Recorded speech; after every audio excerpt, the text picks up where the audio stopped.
Popularitas bacawa pres Gibran Rakabuming Raka tak perlu diragukan lagi di telinga masyarakat Jawa Tengah. Hal itu dibuktikan dari hasil survei Litbang Kompas khusus di Jawa Tengah periode 1-10 Desember 2022.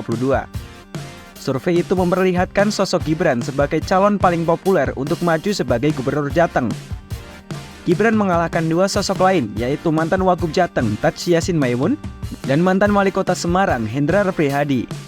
Survei itu juga menganggap Gibran layak bersaing dalam Pilpres 2024.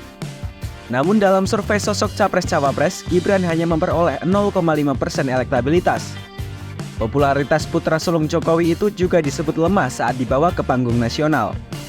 Hal itu diperkuat dengan hasil survei Litbang Kompas edisi Mei dan Agustus 2023.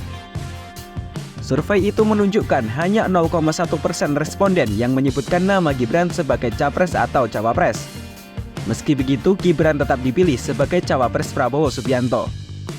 Pencalonan Gibran sebagai cawapres Prabowo disebut sebagai pendongkrak suara dari golongan milenial.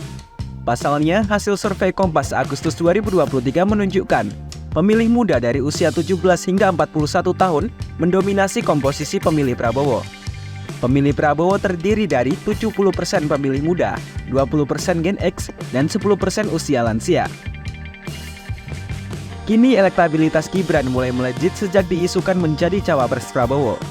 Hasil survei LSI pada 16-18 Oktober 2023 menunjukkan pasangan Prabowo Gibran jadi yang paling unggul.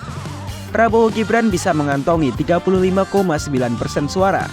Meski berhasil mengungguli dua paslon lain, elektabilitas yang diraih Prabowo bisa lebih tinggi jika berpasangan dengan Erick Thohir. Survei itu menyebut pasangan Prabowo-Erick mampu menggait 39% suara.